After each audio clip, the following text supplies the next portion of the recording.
Bonjour à toutes et à tous. Je suis Saïd Gadari, directeur des achats et de la sustainability chez OI. L'industrie du verre est à un tournant. Deux chemins s'offrent à nous. Innover, transformer, décarboner pour bâtir une industrie plus durable ou rester immobile et voir les réglementations, les attentes des consommateurs et les enjeux climatiques nous dépasser. Chez OI, comme la plupart des confrères ici présents, nous avons fait notre choix. Nous accélérons dès aujourd'hui. Alors, on fait passer les slides, pardon.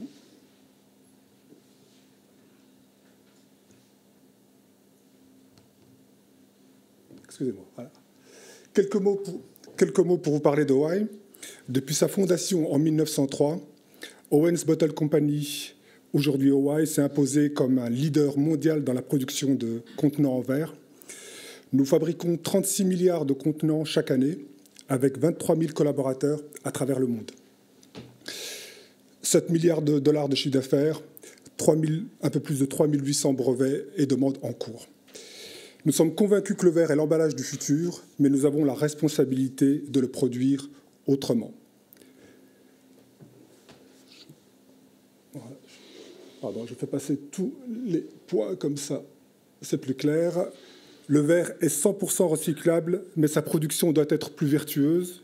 Notre engagement est clair, réduire nos émissions de gaz à effet de serre de 47% d'ici 2030. Pour y parvenir, nous agissons sur 4 leviers stratégiques. Énergie renouvelable, donc accélérer la transition. Nous investissons massivement dans l'électrification et les énergies propres pour réduire notre dépendance aux combustibles fossiles.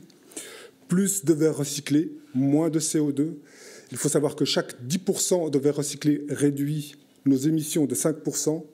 Aujourd'hui, en France, nous intégrons à peu près 64% de calcin dans nos fours. Nous devons encore aller plus loin. Enfin, optimisation énergétique. Chaque gain compte, chaque innovation, chaque ajustement dans nos procédés permet de consommer moins et de produire mieux. Moderniser nos fours, c'est là où tout se passe. Et ça va être le propos qu'on va avoir dans la deuxième partie de cette présentation. Rapide passage sur la partie calcin. Vous aurez compris qu'augmenter le taux de calcin dans nos fours est extrêmement important puisqu'il nous permet d'économiser à la fois du CO2, mais aussi de l'énergie. Cette année, nous avons réussi à atteindre 64%. Certains de nos sites approchent les 92-93% de taux de calcin incorporés dans leur four. Et c'est une démarche que nous devons continuer. Et la France est extrêmement bien placée sur ce sujet. Je donne la parole à Thibaut pour la partie four électrique et hybride, pardon. Merci. Bonjour à tous, donc Thibaut Guichard, je suis directeur excellence opérationnelle et énergie pour France-Espagne. Alors, on a Veralia a présenté sa feuille de route décarbonation. Aujourd'hui, on a une feuille de route décarbonation sur la technologie des fours qui est plutôt qui est légèrement différente. On va parler de fours teintes colorées et également de fours teintes blanches. Donc on a fait le choix, d'aller sur les fours teintes colorées, en tout cas sur des technologies oxygène, cumulées à des récupérateurs de chaleur, des échangeurs qui permettent de chauffer ou préchauffer la matière première. Alors, 2 types de technologies aujourd'hui existent chez nous, OI, et sont en service à l'heure actuelle. La première qui a été mise en place sur l'usine de verre près de Bordeaux. Donc, c'est un four qui a démarré en mars 2023. C'est une technologie de préchauffage uniquement de la partie calcin. Aujourd'hui, c'est un four qui fonctionne à 85% de calcin. Donc, toute cette partie-là de la matière, en tout cas de ce qu'on injecte dans le four, est préchauffée. J'y reviendrai un petit peu après dans le détail du process. Je vous parlerai un peu plus technique. Mais voilà, en tout cas, pour présenter sa première étape de préchauffage de matière. Et une seconde étape qu'on vient de clôturer et sur laquelle le four, en tout cas, vient de démarrer en mars 2025 de cette année, où on réchauffe 100% des matières premières. Donc tous les entrants du four sont préchauffés et introduits dans le four pour permettre de réduire, bien sûr, la consommation les émissions de CO2 et également, quand on parlait de compétitivité tout à l'heure, la consommation énergétique de ces fours-là. Alors, quelques acronymes un peu barbares.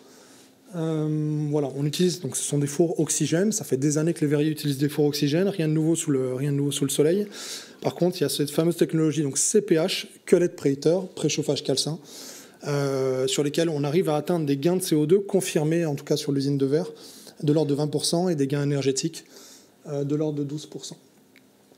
Et on a enfin la technologie RPH, donc c'est Rotary Batch Uncullet Preheater, préchauffage en fait tout simplement de 100% des matières introduites, calcin, matières premières, qui permettent de confirmer des gains, qui permettront de confirmer ce qu'on souhaite, en tout cas ce sur quoi on a œuvré quelques années, pour réduire de 25% les gains CO2, en tout cas les émissions CO2 et les émissions d'énergie de l'ordre de 15%.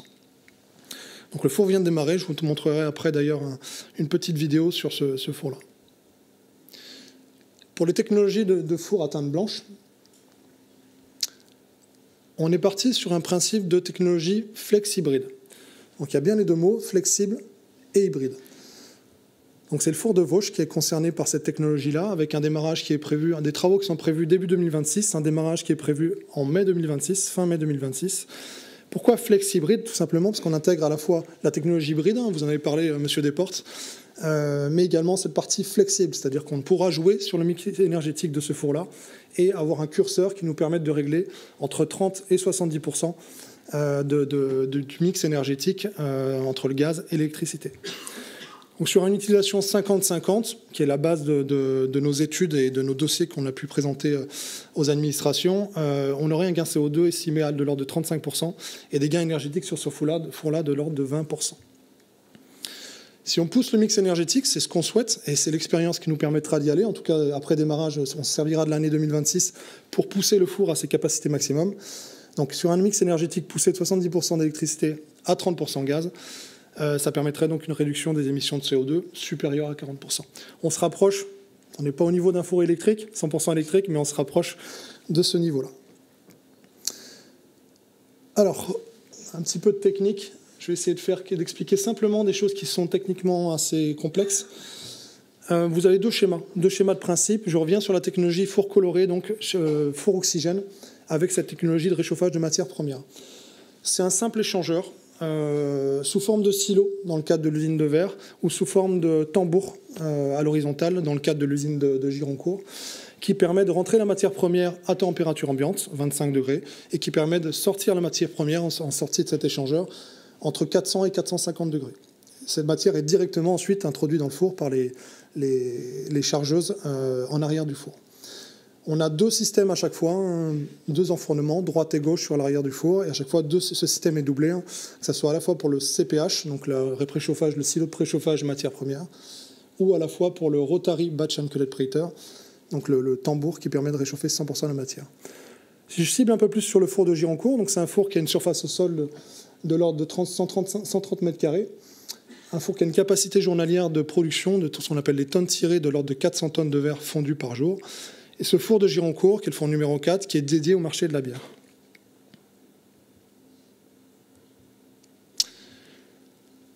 Un schéma assez complexe, mais qui vous présente toute l'installation qu'il a fallu mettre en place derrière notre four. Donc, on a le four oxygène, comme je l'ai dit. On a l'unité de production d'oxygène qui permet d'alimenter en oxygène gazeux le four. Mais à l'arrière de ça, on a dû mettre en place toute cette installation-là. Donc, ce qu'on retrouve, je vais essayer de l'expliquer assez simplement, mais en gris foncé, ce sont les tambours qui permettent de passer la matière première. Donc, si on regarde l'image, on rentre par la gauche. On a une légère pente sur ce tambour de l'ordre de 2 à 3 degrés et qui nous permet de sortir vers la droite, au centre, là où on a la partie verte, et donc alimenter nos chargeuses de matière dans le four. Donc, il faut imaginer que le four, on a une vision là de l'avant-four vers l'arrière-four, et le four se situe devant cette installation-là. Tout ce qui est gaine que vous voyez autour, donc il y a tout un tas de tuyauteries qui sont raccordées en tout cas à ces tambours. La gaine qui est grise permet d'alimenter ce réchauffeur en fumée chaude, et la gaine qui est bleue, les gaines qui sont bleues, donc sur toute la gauche de l'image, permettent d'extraire ces fumées et les remettre dans notre process et dans notre flux de fumée classique qu'on peut avoir sur des fours régénératifs actuels. Et une photo enfin de l'installation qui est sur Gironcourt. Donc, on est positionné sur l'avant du four, on regarde l'arrière du four et on retrouve donc toute cette installation avec notamment les deux tambours droite et gauche qui permettent de préchauffer cette matière. Donc les tambours sont forcément isolés thermiquement pour garder le maximum de calories et jusqu'au bout en tout cas du process et pouvoir délivrer cette matière première, l'ensemble de la matière première qui rentre dans le four de l'ordre de 400 à 450 degrés. Je ne sais pas si ça va marcher, mais j'ai une petite vidéo donc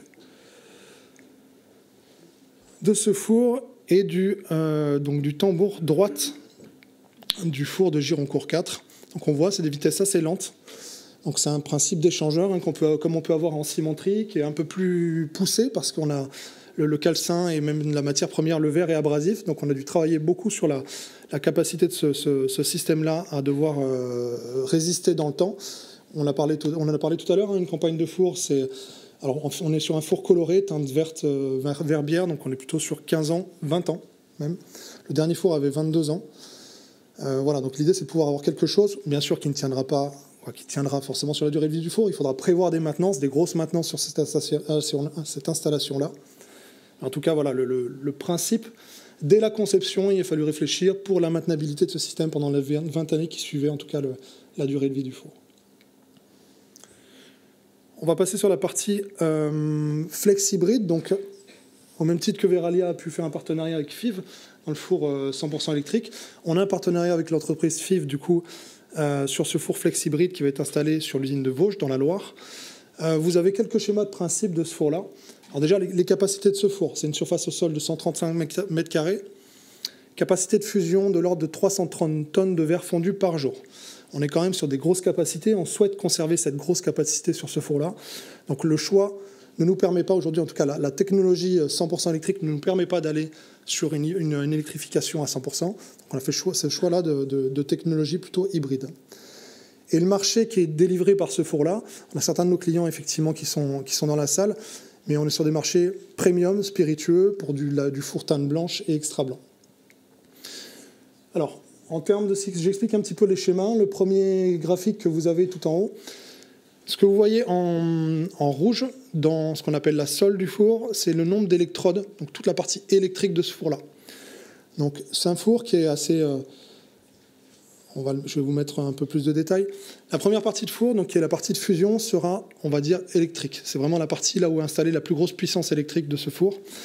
42 électrodes au total qui sont installées dans cette sole de four. Et la deuxième partie du four est la partie combustion qu'on peut avoir, qu'on retrouverait classiquement sur un four conventionnel, un four régénératif. Donc c'est des brûleurs air-gaz. Et j'y reviendrai juste après, mais on va chauffer cet air de combustion notamment pour réduire également la consommation énergétique de ce four. On a un deuxième schéma en dessous qui est à peu près la répartition de température sur ce four-là. Donc on est toujours sur un four qui est avec une technologie horizontale. On rentre la matière première sur l'arrière et au fur et à mesure de l'avancée de cette matière dans le four, on va venir la fondre, l'affiner pour pouvoir la délivrer via ce qu'on voit, la gorge, le siphon, aux différentes machines verrières. La voûte également est très différente. Vous le voyez dans ce schéma, dans ces deux schémas. On a une partie de ce four, donc la partie fusion, qui a une voûte plate, qui permet, plus on est proche du verre, meilleur sera l'échange entre les fumées qui vont repartir du four et donc la matière première qui vient d'être entrée dans le four. Donc ça permet de fondre très rapidement ce verre. Et après la deuxième partie du four, on est sur une voûte plutôt conventionnelle, une voûte cintrée en forme d'arche pour permettre un rayonnement classique qu'on peut avoir sur un four régénératif actuel. En termes de puissance, donc à la fois électrique, une énergie électrique installée, on en a parlé tout à l'heure, même en introduction, même auprès des différents intervenants, il y a besoin forcément d'accroître notre capacité électrique sur l'usine. Donc de gros travaux d'ajustement de l'installation électrique du site ont déjà été menés. Voilà, c'est des choses quelquevefois qu'il faut anticiper sur nos projets. Ça peut être en tout cas un frein sur le développement. C'est des choses sur lesquelles il faut qu'on progresse tous les verriers ensemble, avec l'appui bien sûr, votre appui côté fédération et également de l'État. Je vous l'ai dit tout à l'heure, 42 électrodes dans la sole du four et notamment 6 transformateurs de boosting. Un four classique est entre 2 et 3 transformateurs boosting. Vous imaginez ici, on double la capacité électrique pour ce four-là, en tout cas sur l'usine de Vosges. En niveau combustion air-gaz, donc 9000 kW installés, on a 10 brûleurs gaz, 5 de chaque côté, 5 à droite, 5 à gauche. Et on a l'air de combustion, on se sert de ce four-là. Également, comme il n'y a pas forcément de préchauffage de matière dans le cadre de ce four, on se sert de cet air et des fumées du four pour préchauffer l'air de combustion, comme on peut l'avoir sur des fours régénératifs classiques aujourd'hui. On se sert donc avec un récupérateur, on réchauffe cet air de combustion qu'on vient ensuite canaliser thermiquement et qu'on amène donc au niveau des brûleurs sur la deuxième partie du four. Voilà un schéma de conception d'intégration du four. Donc c'est la vue avant du four de Vauche. Donc on va retrouver en vert la partie silo. Donc on aura des enfourneuses. Un peu du même principe qu'un four 100% électrique, il va falloir qu'on couvre le bain de verre sur toute sa largeur, même si on n'a pas besoin de couvrir l'ensemble du bain de verre dans sa totalité, parce qu'on aura une deuxième partie gaz, comme je vous l'ai dit. En tout cas, sur la première partie, la zone fusion, il faut vraiment qu'on couvre cette partie bain de verre sur toute la largeur.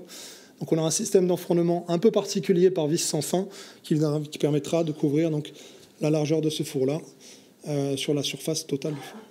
Donc voûte plate et ensuite voûte arche pour la deuxième partie, comme je vous l'ai déjà expliqué.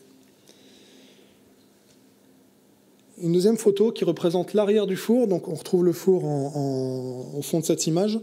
Et donc la partie bleue, que vous voyez, bleu turquoise, c'est le fameux récupérateur de fumée qui permettra donc, le récupérateur de chaleur en tout cas à partir des fumées, qui permettra de chauffer cette aire de combustion qu'on va venir ensuite, comme je vous l'ai dit, canaliser thermiquement pour pouvoir l'approcher, en tout cas approcher au plus près des brûleurs et pour réaliser la combustion classique sur la partie affinage du four. Voilà en termes de présentation ce que je peux vous dire aujourd'hui. Projet qui est en tout cas bien avancé de notre côté. Voilà, arrêt du four prévu en janvier 2026, démarrage du four fin mai 2026. Merci, on va passer aux questions du public.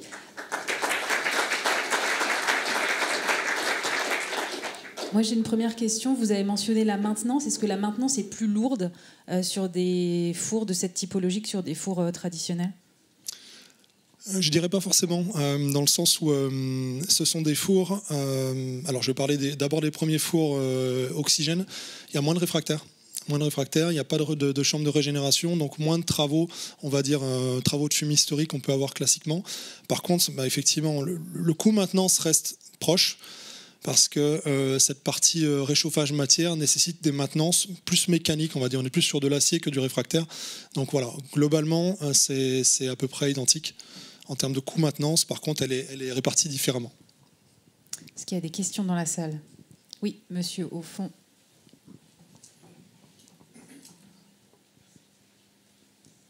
Oui, bonjour, Aurélien Pajot, Saverglass. Bonjour. On a une idée du coût d'investissement du four électrique chez Veralia. Quel est l'ordre de grandeur des coûts d'investissement des solutions CPH, RPH et puis la solution hybride, flex hybride? Alors, on est sur les mêmes ordres de grandeur, entre 50 et 60 millions. Exactement, Gironcourt, four 4, 55 millions d'euros. Ça, c'est pour l'ensemble du projet four oxygène plus préchauffeur. Exactement. Le préchauffeur seul, vous avez une idée? Je ne saurais pas forcément vous dire comme ça. Non, je ne saurais pas vous dire comme ça. Désolé. Merci. Madame, vous aviez une question devant. Hop. Bonjour. Quel est l'impact sur la durée de vie de ces nouvelles technologies, sur la durée de vie des fours? En termes d'impact, on parle toujours des fours qui vont durer 15 ans ou plus ou moins. Dans nos objectifs chez OI, c'est pas d'impact sur la durée de vie des fours. Donc on fait des choix technologiques qui nous permettent, en tout cas sur les fours oxygène, peu d'impact. C'est des technologies qui sont éprouvées, donc on reste sur des fours qui ont des capacités de 15-20 ans. Après, voilà, on a des exceptions je l'ai dit avant, l'ancien four de Gironcourt, c'était un four régénératif, a duré 22 ans. Sur l'aspect électrique, forcément, des électrodes en sol, beaucoup plus de risques d'avoir, en tout cas, des risques verts, on va dire, sous le four. Donc voilà, c'est des fours qui dureront, comme on a aujourd'hui sur des fours blancs, entre 8 et 10 ans. Donc il y aura des réparations intermédiaires, ça ne veut pas dire qu'on refait tout le four, mais des réparations intermédiaires au bout de 8-10 ans. Monsieur dans le fond. Dans le flex hybride, pourquoi vous restez en air gaz et pourquoi vous ne passez pas en oxygaz? On s'est posé la question et il y a eu des échanges sur le sujet. Ça peut être une évolution effectivement de ce projet-là. C'est déjà un gros changement technologique, un gros virage technologique comme certains de nos confrères l'ont fait sur la partie électrification. Mais ça pourrait être une évolution dans un second temps. Déjà qu'on se fasse à cette technologie-là. C'est un premier partenariat qu'on a pu avoir avec FIV également. Donc voilà, on souhaite se faire la main sur ce projet-là et en tout cas après l'inscrire, pourquoi pas, comme dans une évolution possible. D'autres questions? Oui, devant, tout devant.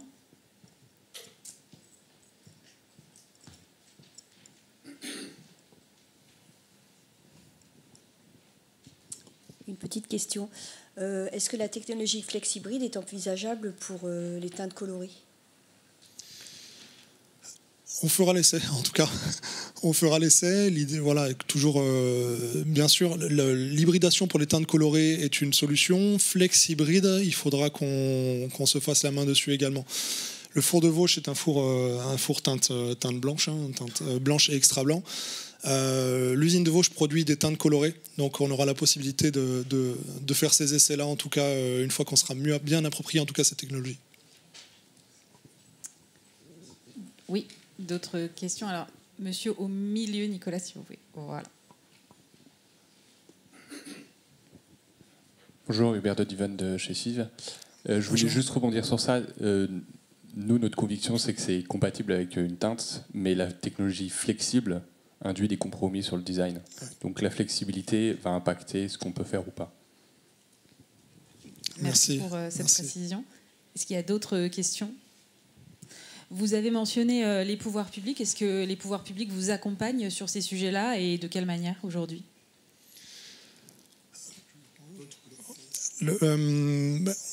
Pour chaque, c'est ce qui fait aussi qu'on souhaite se transformer, c'est qu'on a pu avoir l'appui des pouvoirs publics à un moment donné.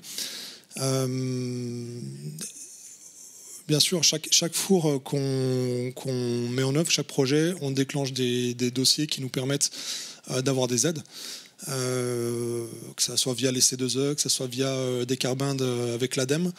Voilà, c'est des choses sur lesquelles on souhaite travailler. C'est des choses aussi qui sont clés pour quelquefois justifier auprès de l'entreprise le surcoût de cette décarbonation en termes de technologie. Donc c'est clé pour nous.